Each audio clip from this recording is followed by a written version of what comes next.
So if we are truly good people, there should be 2 red cards. What do you have?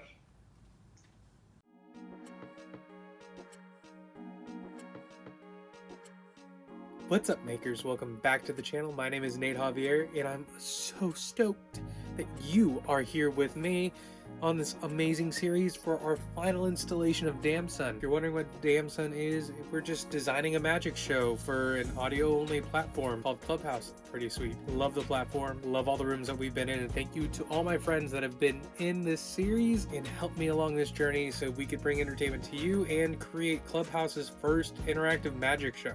Who'd have thought? Audio-only magic show. We've been through so many iterations from, not trusting myself and being with Chris and Alan, and then moving on with Gary and the others, doing it over phone calls, Clubhouse rooms, things like that. And this week's not much different. Well, sort of. We're wrapping up the series. But my guest this week is somebody very special to me, somebody I hold in very high regard, and I love him to bits. My younger brother, Jacob. Oh, yes, Jacob. He's the smart one of the family. Well, I wanted to do something a little bit different with him, and so here, check this out what I did. All right, Jacob, thank you for joining me.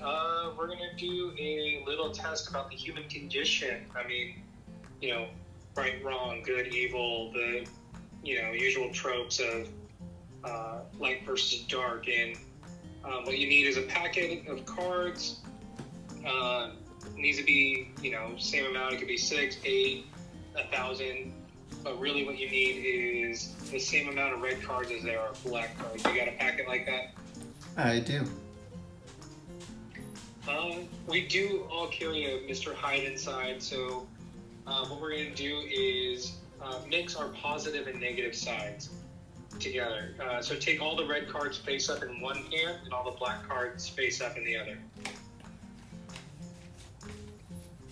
Let me know when you got that. I got that. Sweet. So what you're going to do is go ahead and drop one of the black cards onto the table, or bed, wherever you're at. Okay. And then a red card on top of that. Okay. Then a black card. And then a red card, black card, red card. So on, alternating the colors until there are no cards left. Let me know when you're good. Okay. Give me a second. All right, go ahead, square up the pile then. Pick it up. And this is the first time we hold the human condition in our hands. Don't you feel powerful?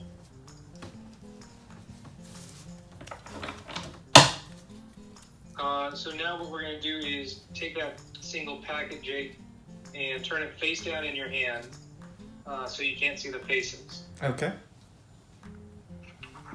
And we're basically going to do a almost Turing test just to, get to know the human condition a little bit better. We're going to leave it up to fortune. So you're going to take a group of 3 cards from the top. Okay. And go ahead, put those as a chunk at the bottom of the packet. Okay. And then what we're going to do is deal 3 more cards, one at a time, in front of you, reversing their order. So you put one face down on the table, put the second one on top of that, and the third one on top of that. Okay. You got it? Yeah.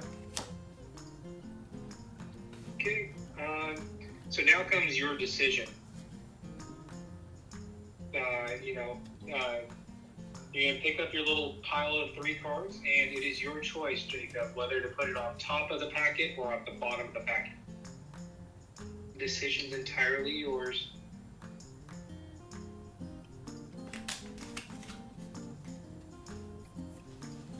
Okay. You got it?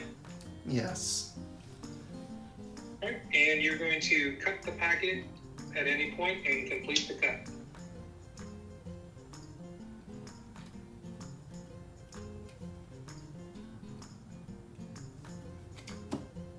Okay. And then you're going to cut and complete the cut again. Okay.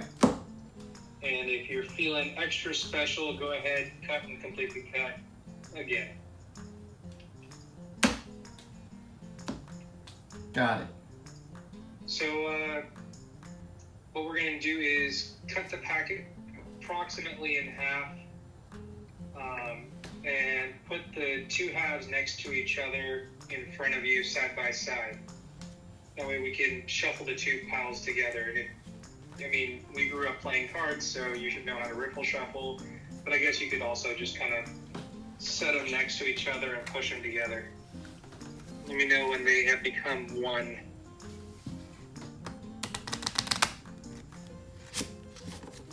Okay, I have shuffled. So what we're going to do is pick up that shuffled pile and turn it face up in our hands and spread it out like a fan, like you're playing Go Fish or Ochre or something like that. Okay. So you should be looking at like a spread of cards in your hand, and both of us, I guarantee, will have a different distribution of colors. So what we're going to do is we're going to try to eliminate any negative vibrations. So look at your fan or your spread and find any two black cards that are next to each other. They're paired up.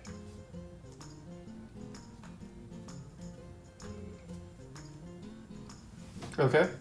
Did you find them? I did. Okay, go ahead and split your deck between those two cards and Okay. then complete the cut.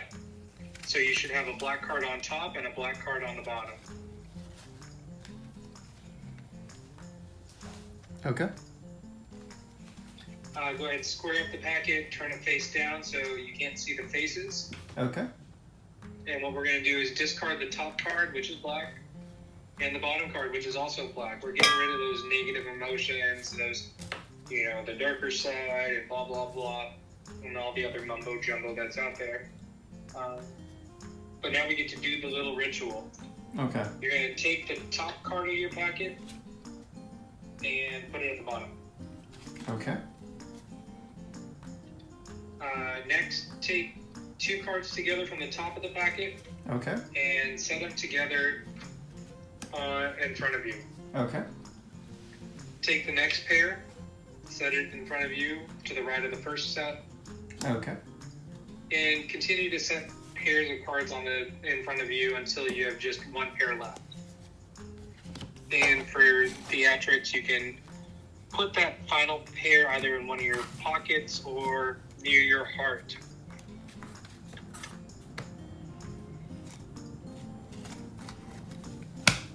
Got it. So to make sure that we really sought after being human, we should make sure that every pair of cards on the table, after so many shuffles, cuts, mixes, tiers, contains the elements of the human condition. That's a combination of positive and negative. Let's take a look.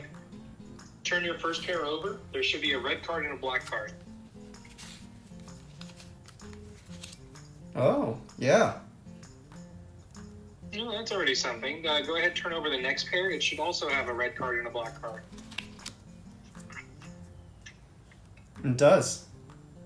And the next pair.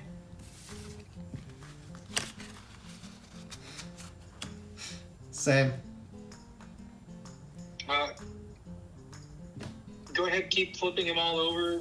I don't know how many you have in front of you, but all the pairs should have a red card and a black card, despite all the random shuffles.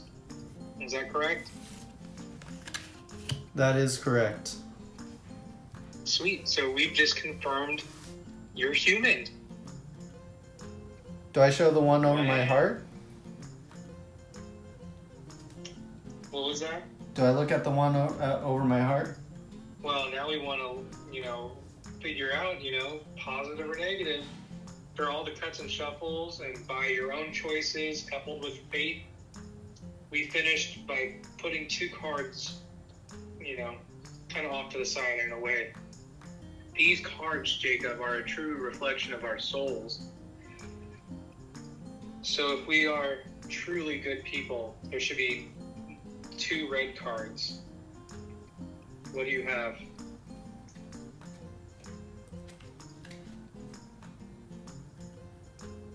Two red cards. Holy cow, you really are human and the best of them all. Thanks, Jacob. You're welcome, brother. Oh my gosh.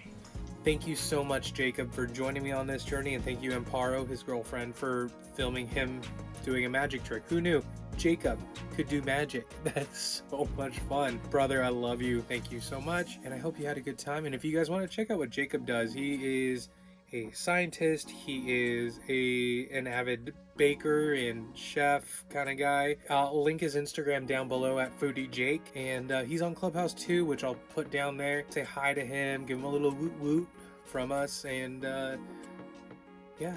Thank you. As we wrap up the series, I really just want to talk about what comes next. We've talked about the who, what, where, when, why, that kind of thing. We've developed their character. We've talked about pattern points. We've talked about the way that you iterate, the way you present, what kind of lines you're going to do, what kind of effects are you going to do. And throughout this series, I hope you got a taste of what I've done. It's not the most polished presentations, and I may or may not be using those effects for our actual magic show, but we're just this much closer.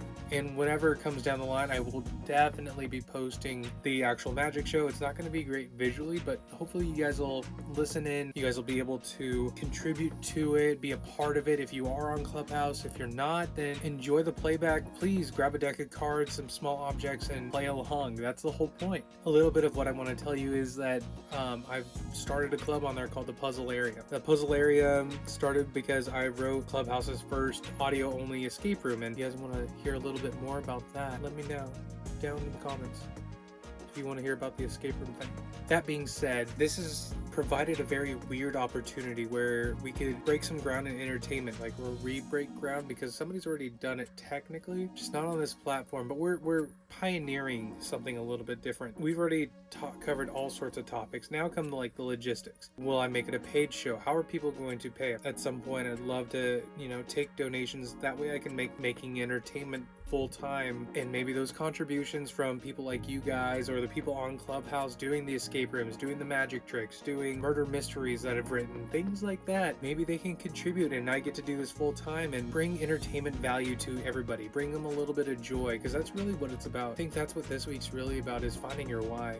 Why are you doing it? I'm not doing it for fame. I'm not doing this for fortune or recognition. Really, it's what is the best way for me to permeate into a newer platform. Not for the sake of my name being known, but for my mission of bringing joy to so many others. How does it all play out? That's really what this is about, is entertaining people like you. I really do feel like that's what I'm called to do, and it'd be nice just to see somebody freaked out for no apparent reason. That's just... That's one of the things I absolutely love about this art. Yeah, of course, we're gonna have the logistics coming up, like what day, what time, if it's a paid show, like how are they gonna get tickets, how are we gonna do entry into the room, that way people can enjoy the show. Maybe it's a donation basis. Are we gonna, of course we're gonna have to do it recorded. How am I going to record high enough quality with what they're doing, what I'm doing? Am I gonna have people up on stage with me the entire time that can record themselves doing it, and we could post it in a video almost like a Zoom call? Or are you guys just gonna see a Clubhouse room? Those are the small things that I gotta worry about now, which is similar to just any traditional magic show. You gotta figure out how you're gonna interact with your audience, how they're going to perceive it, not just from your view as a performer where you're going to stand on stage, but you got to perceive also how's the audience viewing it from their seats. Does it feel like they're just watching a movie and they're going, or do they feel like they're really a part of it all?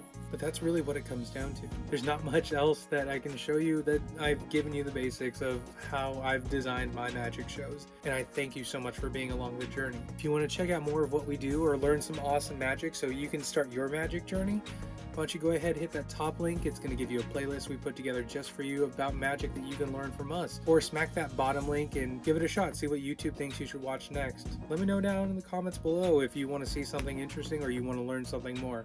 Thank you guys so much for watching, and remember, keep making that magic.